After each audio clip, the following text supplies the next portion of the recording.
Ry mpiray-tandrasana malala, androantsika resaka momba ny raharaha iray saripady. Raharaha iray mampalahelo raharaha iray mikasika ny fianakaviana iray, andriam-panjakana iray ary opinion publique malagasy. Io raharaha io dia raharahan'ny Jean-Jacques Rapinirina.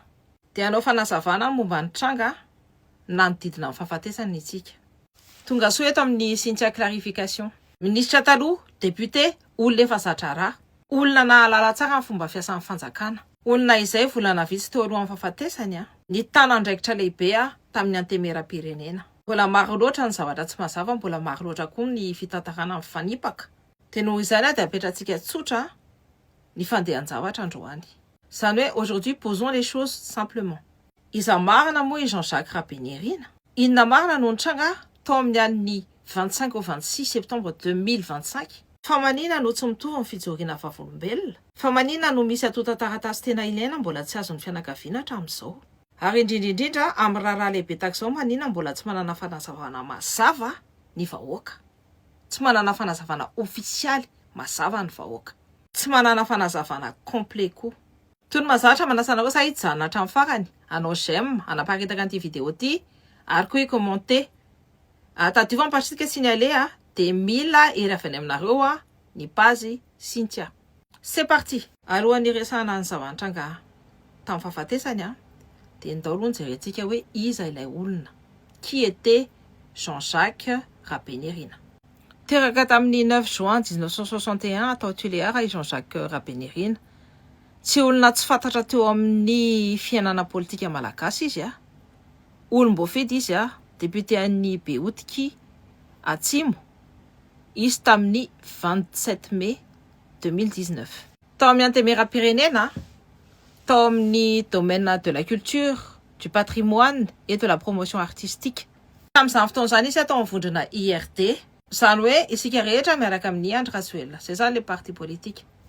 Ireo daholo membre amin'ny partiany tao amin'ny antemera-pirenena. Tsy tamin'ny 2019 akory izy nanomboka ny diany fa efa nitatana fanjakana izy talohan'izay. Tamin'ny 2003 izy dia efa ministre du travail et des lois sociales. 2004 à octobre 2006 izy dia ny occupé ny fonction de ministre de la culture et du tourisme. 2011 izy lasa ministre ny éducation nationale.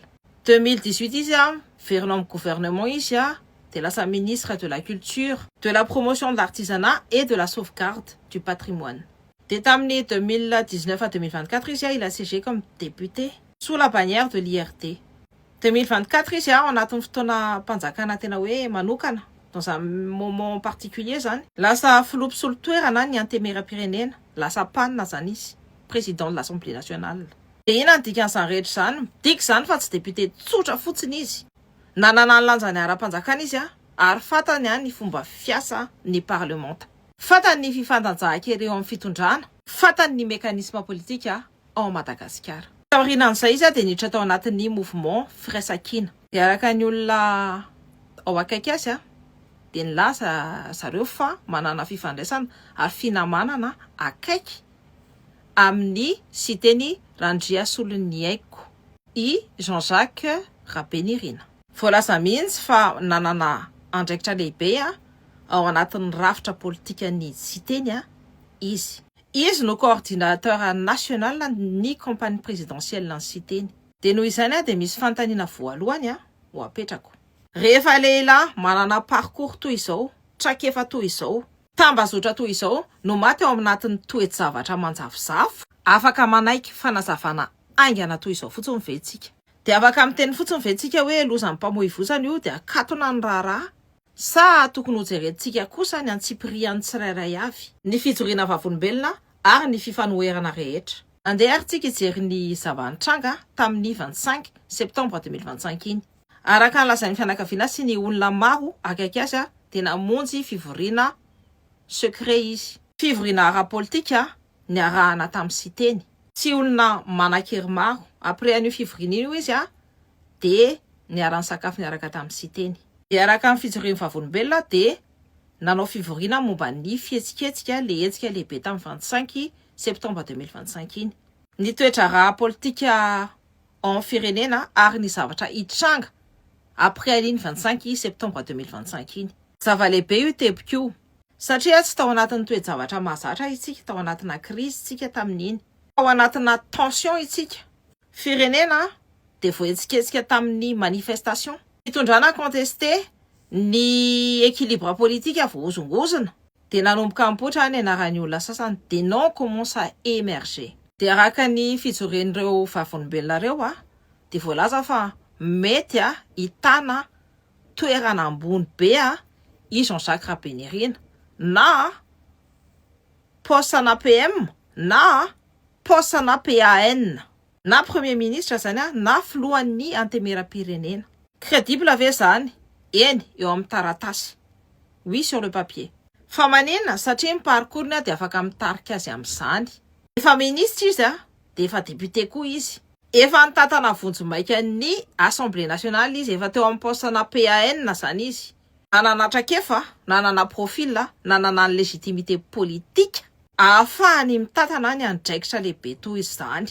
Toy izany misy fantaniana tsotra mipetraka, safidy politika matotra ve raha ohatra hoe Jean-Jacques Rapinirina no PAN na premier ministre tao aorianan'iny crise iny, no heverina ho lehilahy afaka mitondra ny tetezamita ve izy? Est-il perçu comme un homme de transition possible? Son nom dérangeait-il certains intérêts? Nanengelina ny tombotsoan'ny sasany nga izy, nikitikity ny tombotsoan'ny sasany nga izy. Ary indrindra, iza no mety azo tombony tamin'ny fanjavonany ara-politika sy ara-batana. Andremo ny mametraka ny fantaniana eo tsy midika hoe mipanga. En bref, poser cette question n'est pas accusé. Ny mametraka ny fantaniana io tsy midika koa hoe manameloka. Dia ny mametraka ny fantaniana io dia midika fotsiny hoe mandany angina rehefa tsy mazava ny toe-javatra. Araka ny fijoroan'ny vavolombelona sasany dia rehefa mivoaka tamin'ny fivoriana io izy dia nakany amin'ny siteny, dia rehefa nody tamin'ny folora alina izy dia te hody miaraka amin'ny fiarahana manokana. Araka ny témoignage ny olona ny tantara dia siteny dia ny insiste hoe mandehana moto. Ary tsy mandeha irery izy fa miaraka amin'ny garde du corps ny siteny sy ny garde du corps zany. Dia ny marian'ny olona akaiky azy fa tena matahotra moto i Jean-Jacques Rapinirina.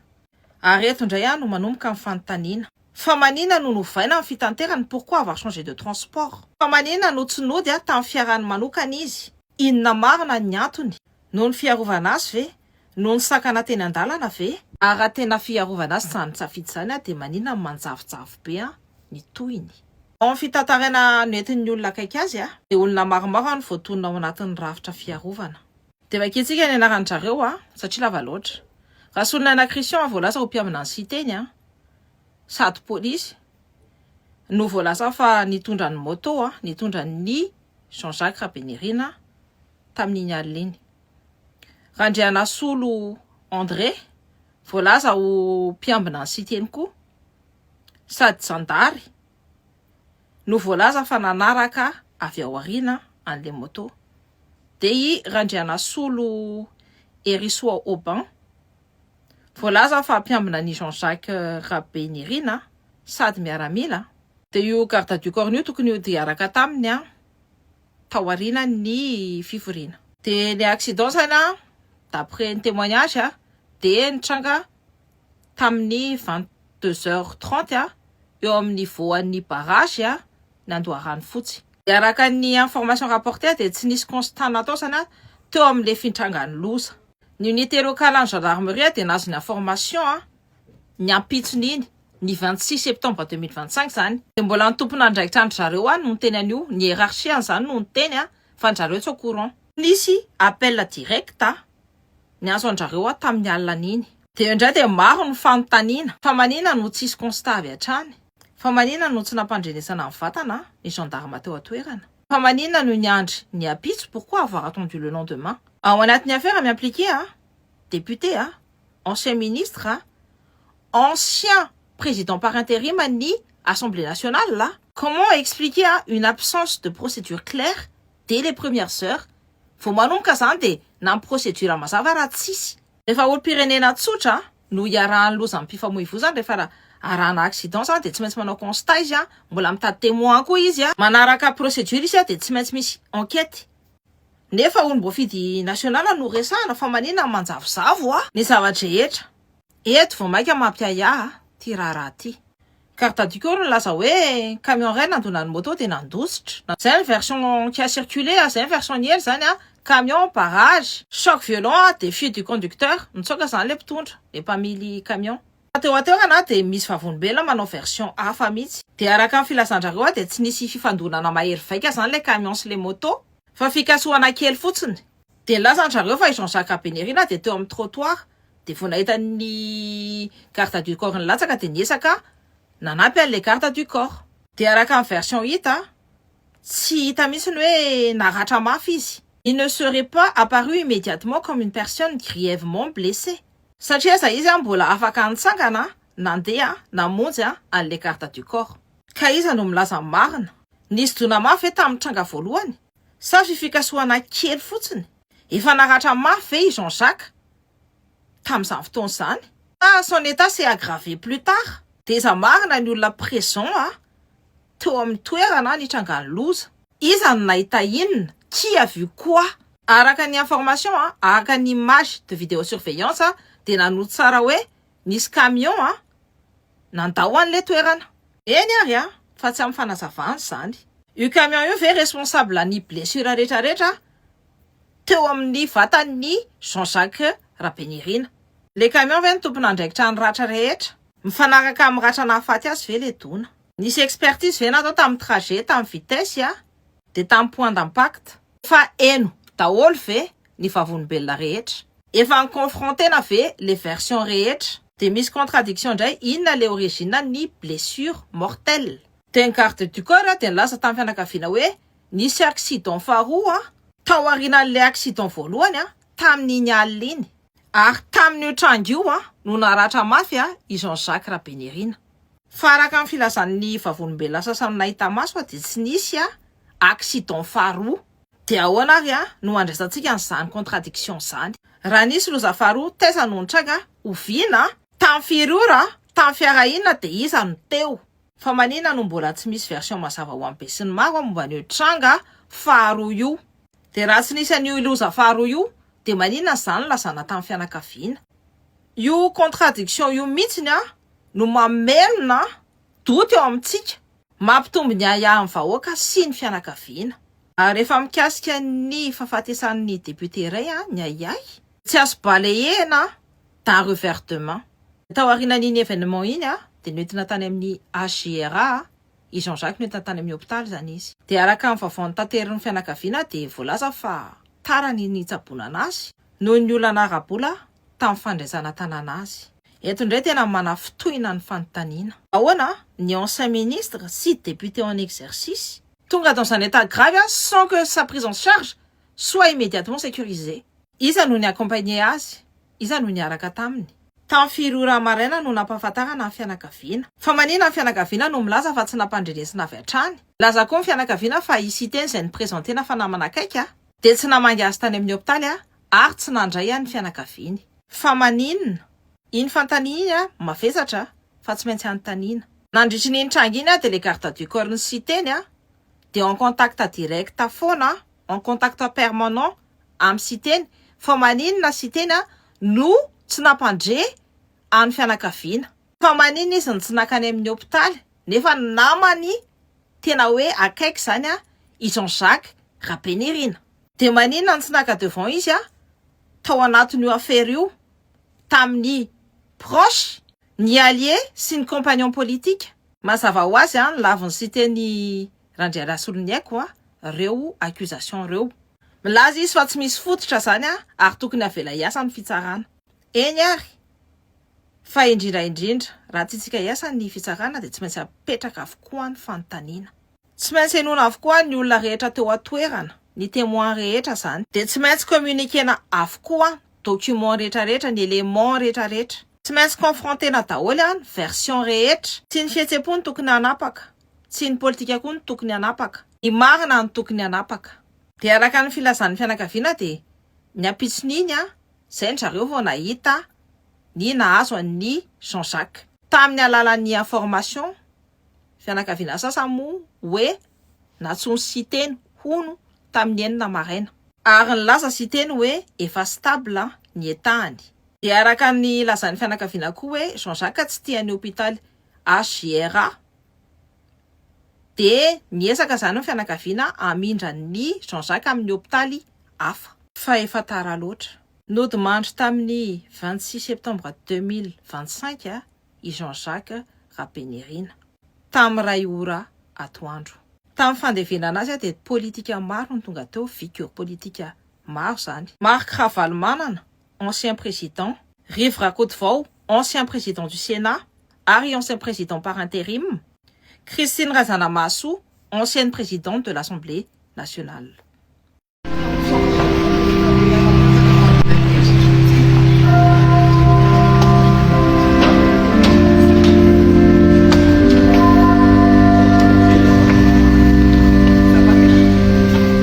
Dia tao Tsimbazaza dia maro solombavam-bahoaka nanatrika ny razana. Dia ity indray ary misy fantaniana mafonja, izy ary ny grand absent tsy tonga nanatrika ny razana. Fa manina izy no tsy tonga, ny olona rehetra tonga afa-tsisy teny. Nefa ao anatin'ny fahoriana ny tokony ahitana ny fianakaviana sy ny namana akaiky. Tsy mety amin'ny fombantsika malagasy zany. Lasa ny fianakaviana fa namana akaiky sy teny ary hitantsika pabe maso manana fifandraisana ny zareo. Zany ve no atao hoe namana akaiky? Dia manondra antsika zany fa ny sincérité an'ito personnalité politique ray ito dia sincérité vénale. Il n'est régi que par l'intérêt. Ny vola sy intérêt ihany zany no mitondra anazy. Ankehitriny araka ny filazan'ny olona akaiky ny Jean-Jacques Rapinirina dia mbola tsy nahazo ny élément d'enquête, ny élément rehetrarehetra, ny document rehetrarehetra ry zareo, ny atota taratasy rehetra zany.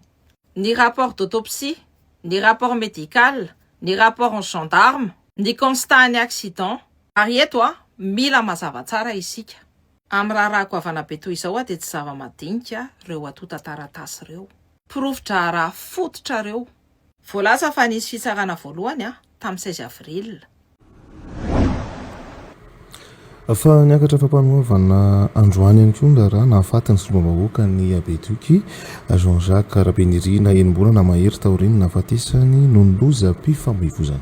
Araka ny vaovaony ely ny grand absent an'io fitsarana io dia ny garde du corps citeny sy ny garde du corps Jean-Jacques. Dia voalaza fa nisy fotom-pitsarana indray tamin'ny 12 mai 2026.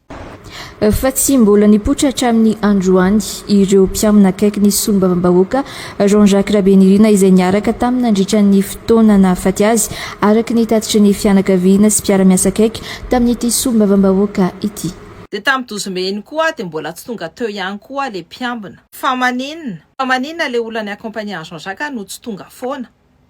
Indimina tsona dia mifandimina izay izy vao tonga tamin'ny maly zany izy tamin'ny 9 juin 2026 izay ny zareo vao tonga.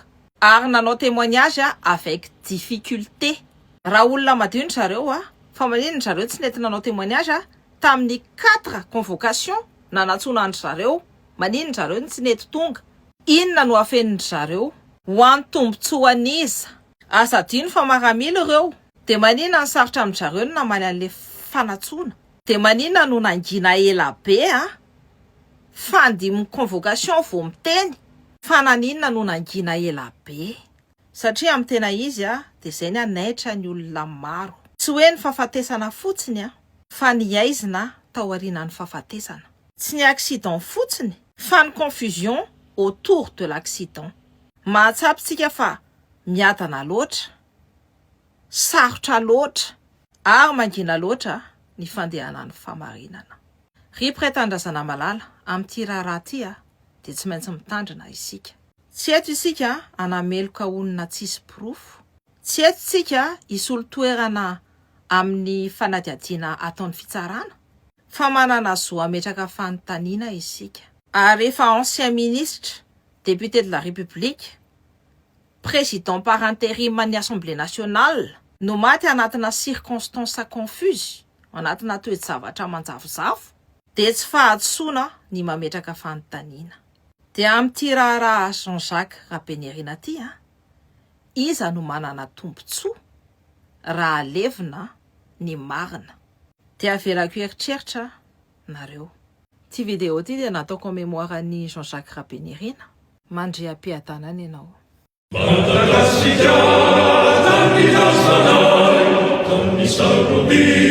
Masina